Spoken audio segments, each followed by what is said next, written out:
So you're telling me that there's people in there? Yeah, no, yeah. They must be like so small. Yeah, like microscopic probably. Must be. Like how many people are we talking about here? Thousands probably. Must be. Entire societies, you know. Oh my goodness. Living out their daily lives, shopping, going to the dentist, that kind of thing. Anyway, now that I've got you here, what do you want to do? Let's paint some minis. In a shed.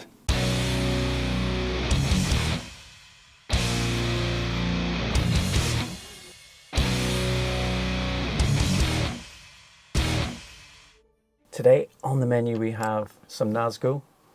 They're not in 28mm scale, but they were free on Cult 3D, and I'll put a link in the description. What are we thinking? I mean, it's going to be mostly black and silver, really, isn't it? Yeah, maybe a little bit of dry brushing. Yeah. Something we can bash out in about half an hour. Yeah, I think these projects are quite good. You know, it's nice sometimes to just have something you can sit down in the evening, have a chat, you know. Yeah, with all of the enthralling conversation, I'm Yeah. not going to be able to concentrate on the paint job. Yeah, and that's fine because it's mainly black and silver, like we said. So what's our first step then? Should we get them primed up and come back? Yeah. Right, all primed up. Should we get these painted? Yeah, let's do it. So what are you going to do? I think I'm going to use a little bit of gunmetal, a little bit of dry brushing, maybe a little bit of mud around the bottom, and then a wash, and that's pretty much me done. I'm going to do something very similar. In fact, I'm going to suggest something here. I've been trying these play markers, and these are by AK, and I've been getting on with them loads. They take a bit of getting used to, but they're more accurate than normal marker pens. So they've got a much sharper edge, and you have to give them a mix. And if that's probably the new one there. So you have to take the little end bit off, and then you sort of it squeezes it down prime into it, yeah, and then nice. give it with the lid on. By the way, don't do this without, right, because you'll just get silver everywhere, which I have done.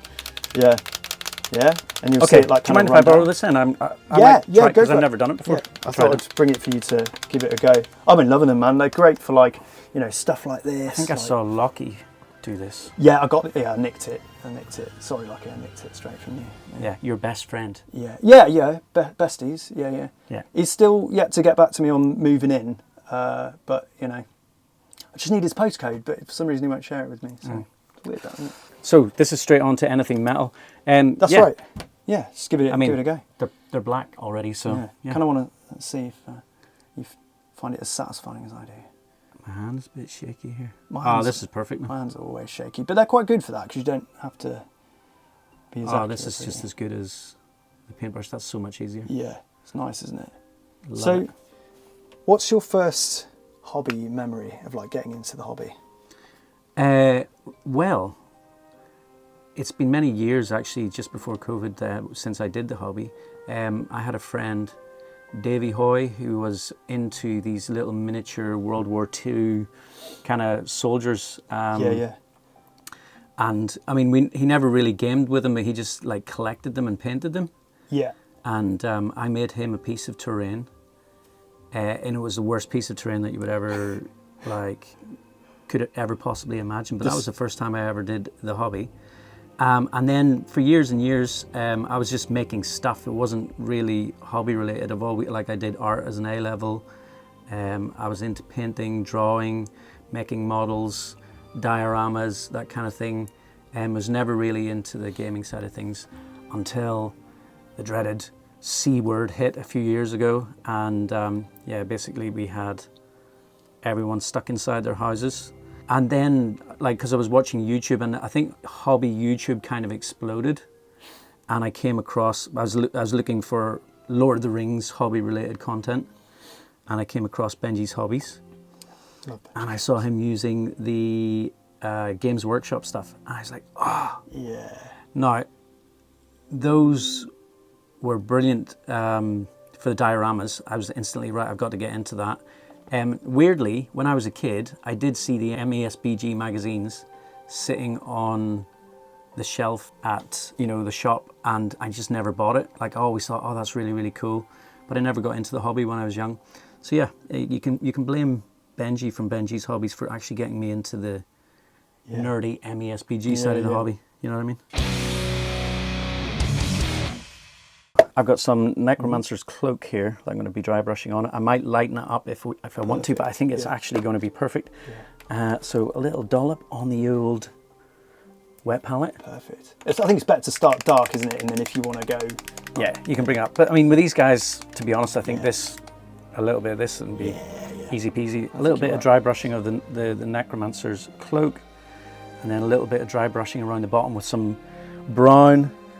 And then I think that's... You wanted to do some rust effects, didn't you? Yes, yeah. I've got some Dirty Down rust effects. They're certainly my favourite. I don't know of any other, actually. So there's a rust effect actually from Army Painter that's not bad. Oh, really? It comes I've out not tried it. A bit orangey. Yeah. Sometimes that's nice though, to have a vibrant rust. Yeah, but the Dirty Down rust actually looks like rust. Or it's crazy. Did someone tell me that it might be actually rust? I don't know. I know the metallics actually have metal in them. Yeah, I have no idea. But perhaps tell us in the comments if you do know. Yeah. I'd like to know. So why don't I come back at you, man? What got you into the hobby? I think the first time I saw a Mini was in the 90s, and I went to my friend's house and he had some Space Marines. And I'd never seen a Space Marine before. And I had a normal action figure. I think I had one of the X-Men, the guy that freezes. What's his name? Dr. Freeze, or is that the Batman? I don't know. Cold guy. Cold, Mr. Freezy, I'm going to call him. And I wanted to swap him for 5 Space Marines. Nice. So that was the deal. And then I didn't do anything with them. But then the first time I actually got a set of miniatures was, I think it was 1998. And it was, whatever generation it was, Eldar. Because I saw the Eldar and they just looked so cool. They were like futuristic, but also ancient looking, you know, space elves. I mean, come on. Yeah. That's so cool.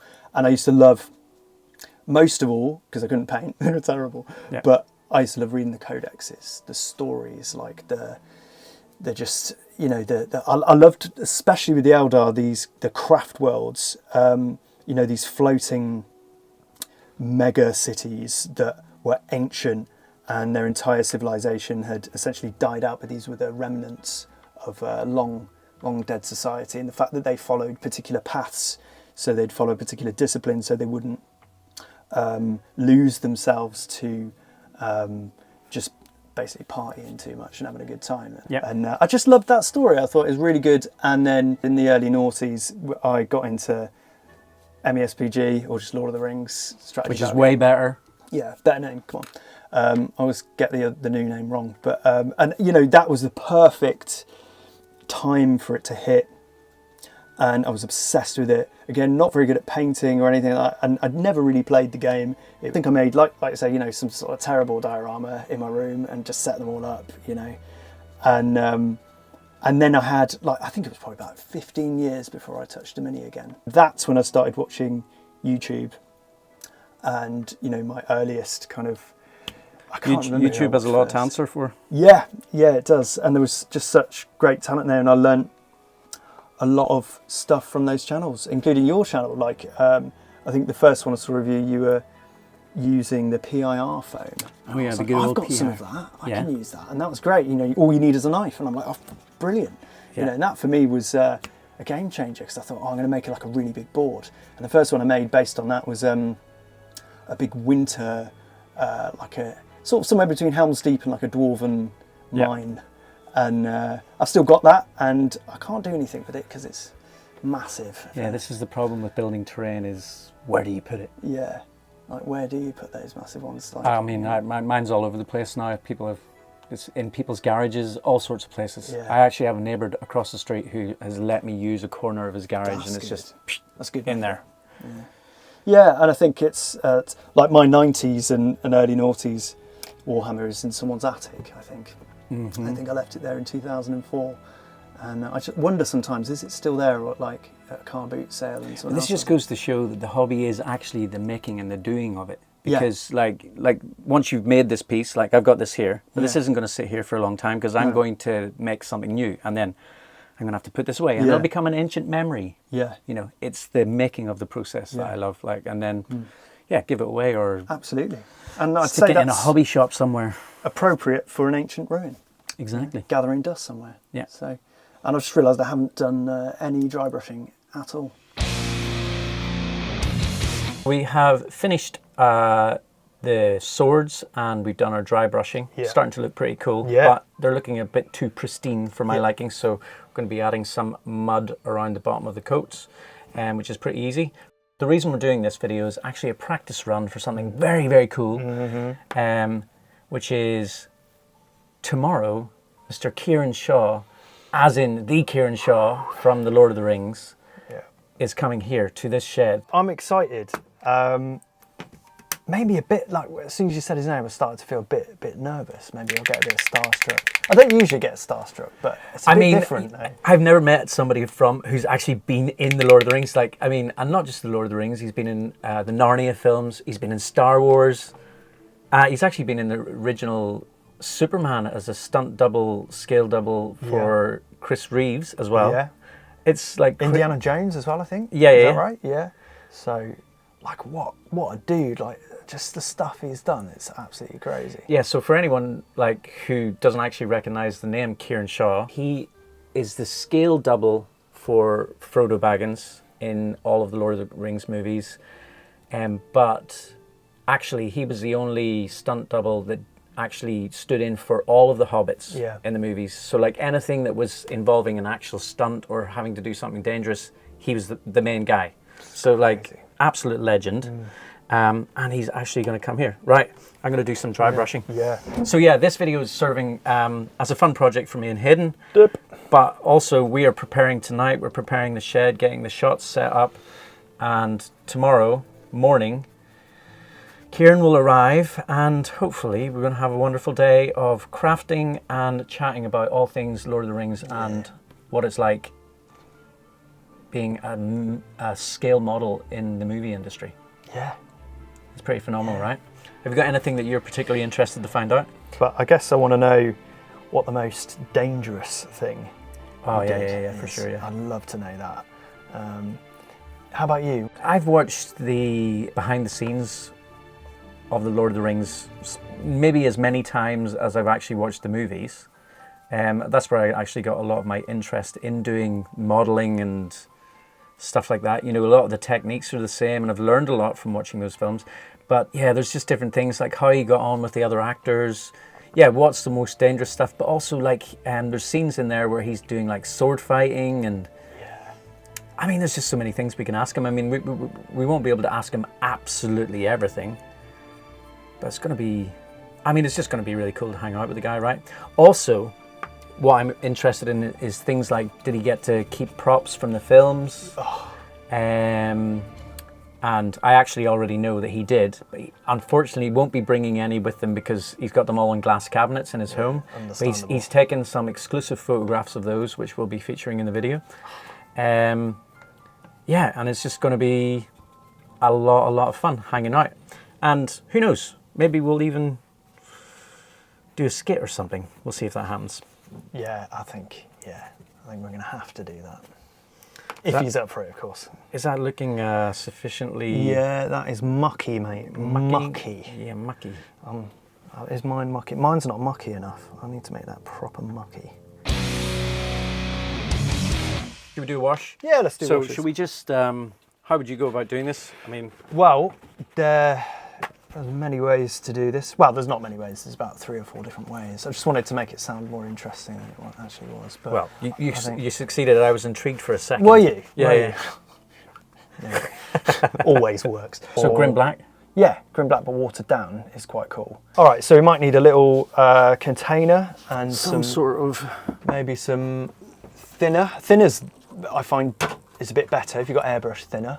But water's We do have airbrush thinner. Yes. It's not particularly scientific here. I'm just kind of watering it down and I just find the consistency and the way it goes onto the model is a bit nicer than using straight water. And then sometimes after a wash, if I've gone too far with the wash, I'll give it like a light dry brush in.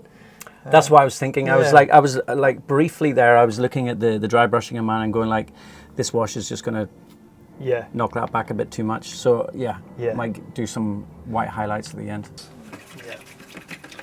Oh, we synced that perfectly. Yeah. So good. Yeah, we got about 30 degrees here in London. I should shout out my friend Andrew Cooper, who has lent us his AC unit, which is not currently running because we're not running it while the cameras are running because it's extremely loud. Actually, I'm quite happy with how that's turned out. I'm definitely going to douse that sword in a much heavier one, especially those gloves. What are they? They're gauntlets. That's right, isn't it? Gauntlets? Yeah. Spiky do you know I gloves, actually have the gauntlets? Oh, yeah. Yeah, I've got them right here. Oh, yeah. They're right here, actually. Dope. I want to wear them. Let's see. I would like to wear them, please. You want to try wearing them? Yes, please. Here you go. That's one gauntlet. Oh. And these were made by Matt from the Dragon Workshop. Honestly. You can check out his work. I will leave. Talented. Well, I guess we'll leave some links in the description below, wherever this video ends up. Absolutely. Are you going to wear one? So we just have one each? If I ever break a piece of his armor, he's just like, oh, don't worry, man, I can just like hit it with a heat gun, or I'll just glue it back together, don't like worry. a true armourer there. Hey, he's really cool. Just no sweat. Matt's a total legend. Nice. Ah, cool. Yes. I feel like we should be, don't know, like threatening each other. With Yeah. other. Yes. You think your realm can withstand my power? You have no power here. Cool, right, Yeah. well, that was fun for a second. Yeah. And now what do we do? I mean, Probably it's not take like we them can off do now because it's too much power, isn't it? too much power in these gloves, yeah. In the Dragon Workshop, I went over there and I did a day's filming with Matt as well, and we made Kieran a really cool gift for coming and spending time with us. You can't get it off your hand. It's fine. I think the heat has expanded my hand, And the sweat as well. and the sweat. Yeah. Sorry about that. It's a sweaty gauntlet now. It's all good. Shall we just watch these while they dry? How long do you reckon that'll take? It's good content. Let's go to the channel and watch paint dry. Yeah. So we'll just do this section as watch paint dry and see if it does well. Imagine if that gets a million views. Oh man, that should be the title of the video. Yeah. Watching paint dry with Nat One videos. Yeah, 1 million views in brackets. Oh my goodness. It's Yeah. like a self-fulfilling prophecy. And then if it gets like 400 views, it'll be like really embarrassing but quite funny. I mean, if it gets 400 views, For watching paint dry, that is pretty good. impressive. Yeah. I mean, like to get 400 views, I want to get that little steel ball back in the bottle. Yeah. I mean, basically that is what we do, isn't it? I mean, a lot of what we're doing is, Watching paint dry. at least on our end, you don't have to see it because it's edited. So, Yeah. Here's one I made earlier. yeah. If anything, we're doing it like a great service to mankind. By them not watching paint dry. Yeah. Thank you for your service. Yeah. Thank you. Yeah. So, this isn't making the cut, is it? It might. I don't know. Is this making the cut? The word is now on the street about these products. Everyone knows how good they are. Yeah. But I mean, whenever I discovered Dirty Down, I was like, what? This is incredible stuff. A revelation, really. And so that is the next step. So we have to, like we said, watch some paint dry. So we'll be back shortly. We did a bit of a wash, and as you know, sometimes it goes a little bit too far and makes things a little bit darker than you want. So we're just going to do a second step of dry brushing in a grey, a lighter grey. I've heard that you like D&D.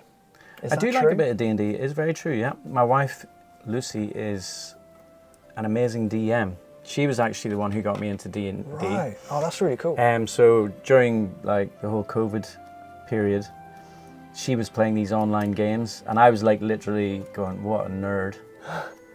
Kind of looking over her shoulder going like, what are you doing? And then then I had this moment where I was like, I'm not connecting with, my wife and her interests. I really should make that step. Yeah. And, it's a good thing for a husband to kind of, take an interest every now and again in what your wife's doing. So I was like, okay, I'll play a game.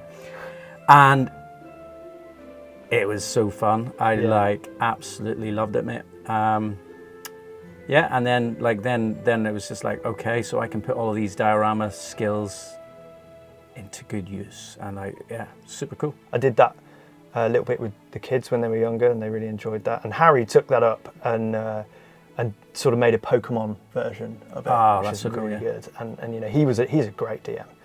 Certainly better than me, because I forget all the character names and what's going on in the previous session. What, if you don't mind me asking, what character did you? That first time round, it was a half-elf paladin.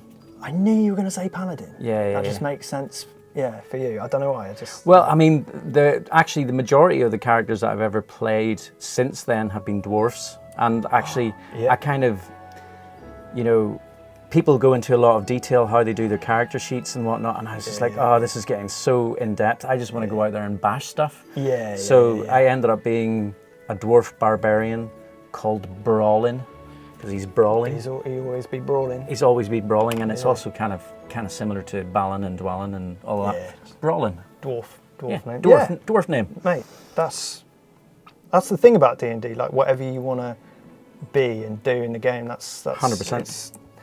It's got you. The imaginary world is your oyster. Indeed. Yeah, it's funny because mine's a dwarf actually. Oh yeah. What's the one that can turn into an animal at any time? A druid. Shapeshifter? Yeah, a dwarven druid. Yeah. And it could turn into a war bear. Oh, nice. Which technically wasn't part of the official rules, but I wouldn't play unless I could turn into a giant bear. Very Bjorn. Yeah. And I made a giant bear, so I wanted to use my giant bear. Mm-hmm. And he's got 2 axes. There are actually some Lord of the Rings style RPGs as well, which I've never actually played. You know, that will happen at some point. Right, I'm going to follow your lead on the Dirty Down Rust, because I've only ever used the Dirty Down Moss, which, I mean, I imagine it's a very similar process. So yeah, this is Dirty Down Rust. This one is almost used up, but I always find at the bottom of the barrel, as it were, it's quite good stuff. Yeah, that is the best stuff. And when you mix it with water, it tends to go a bit more orange and a bit brighter. But the dark stuff like you've got on here as well is really nice, so it's like having that mixture. But this will be probably quite a bright rust, but we can reduce that with like a sponge because it remains water soluble. The only problem is you can't really put varnish over it. It doesn't really work because then it just waters it down more. We've mixed it, loads of shaking, and also I'll give it a good stir because there's all this stuff at the bottom that we want, and we left it in the sun. All right, so here we go, and we're just like, it's watered down, it's on the brush. We're gonna pretty liberally put it on there. Let's get it done. And when it dries, it's too much, we can pull it back. It's really cool. Like, you know, even if it goes a bit darker than you like, it still looks cool because sometimes rust goes that sort of really dark. And in fact, most rust is like that. So yeah, you can't really go wrong with this stuff. I'm actually going to use a little water to take it off in some of the higher areas. We are on to the final step here, and we're going to be led by my fine friend, Mr. Hayden from the Wizard's Brush. Tell us what to do. Okay, that's a lovely formal introduction, and I really enjoyed that. It's the first time I've ever done that. Yeah? Yeah. Maybe I should do it again. Yeah. Well, not right now, but maybe later. Okay, cool. Okay, so we've got a normal sponge, and I'm sort of saying this like it's going to be something absolutely revolutionary, but all it is we're going to dip this into water and make it nice and moist. Moist. Everyone loves that word. Yeah. I was trying to avoid saying it, but it's just, I don't know, just came out. And then we're going to just reduce a bit of the rust. So it mainly ends up in like the recesses and maybe just a little bit on the sword. And that's it. That's it. Done. It's like the edge of the sponge and bang, done. Because we don't need it all that rusty. I mean, you could leave it and have it really rusty if that's the look you were going for, but yeah. Spot on, mate. Yeah, and when that dries, that will get a bit more vibrant, but we'll do some cool shots. We'll do some glamour shots at the end of these. And one of these amazing builds that you've got. Maybe actually this one. That's a good idea. Dude, this has been extremely fun. I'm really glad that we decided to do a practice run and actually get some hobbying in today. Yeah. Got to do a little bit of tidying up and get this place ready for Kieran coming tomorrow. We got this video coming out with Kieran. We're not sure on a date, but keep your eyes peeled because there's going to be content coming out. Yeah. And whatever channel you're watching this on, please like and subscribe and put the notification bell on. It helps us loads, doesn't it? And do that for the other channel as well, please. Also, don't want to forget thanking everyone over at Patreon, especially the guys who submitted questions for Kieran. I have to say I won't be able to ask all of those questions, but I've definitely got at least one question from everybody who submitted a question for Kieran. So yeah, keep your eyes peeled for that. And thanks as always, guys. Couldn't do it without you. And thank you to all of my Patreons. These guys, you are amazing. This is going to be a bit of a surprise for you guys because I haven't really mentioned much about this. So we're going to have a bit of behind the scenes stuff as well, I think, for you guys. So yeah.